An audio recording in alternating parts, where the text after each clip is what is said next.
Shalom, saudara dan saudari yang terkasih dalam Tuhan kita Yesus Kristus. Marilah kita luangkan waktu beberapa menit untuk berkencan dengan Tuhan saat ini, agar dari hari ke hari kita semakin dekat dengan Tuhan, sehingga hidup kita semakin diberkati dan menjadi berkat. Kencan dengan Tuhan, Senin 2 Juni 2025.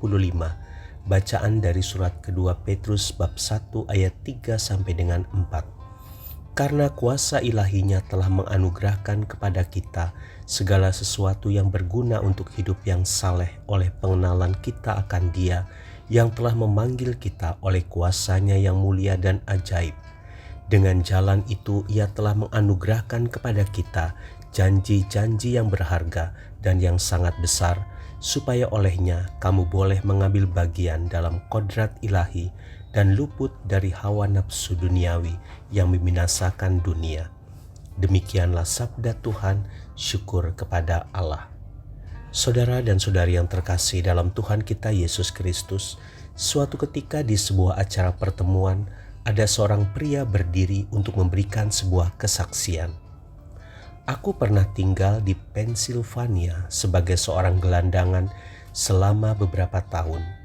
Pekerjaanku hanyalah mengemis di jalanan agar dapat bertahan hidup. Suatu hari aku menyentuh bahu seorang laki-laki sambil berkata, "Tuan, tolong beri aku sedikit uang." Segera laki-laki itu membalikkan wajahnya ke arahku dan betapa kagetnya aku karena wajah itu sangat kukenal. Ternyata ia adalah ayahku. "Ayah, apakah engkau tidak mengenalku?" kataku.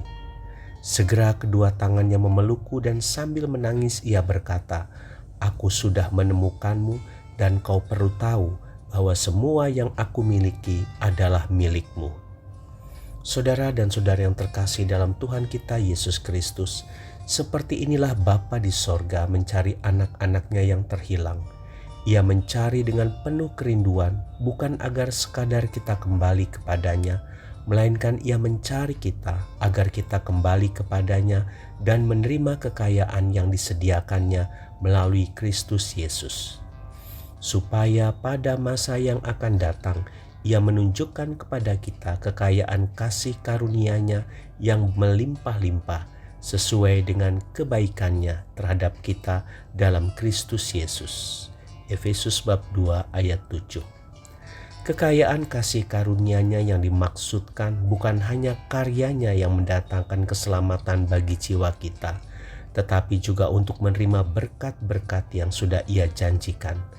Dan kelak kita akan menerima kemuliaan yang akan dianugerahkan kepada kita bersama dengan Kristus.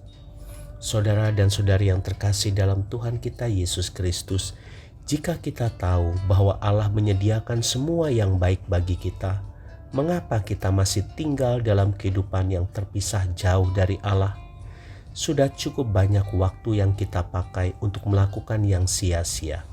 Sekarang saatnya untuk kembali kepada Allah. Kesenangan dunia ini hanya sementara, tetapi apa yang Allah sediakan kekal adanya. Tuhan Yesus memberkati. Marilah kita berdoa dalam nama Bapa dan Putra dan Roh Kudus. Amin. Tuhan Yesus, terimalah aku yang berdosa ini. Sudah cukup lama aku hidup terpisah jauh darimu. Aku rindu menikmati kelimpahan kasih-Mu. Amin. Dalam nama Bapa dan Putra dan Roh Kudus. Amin.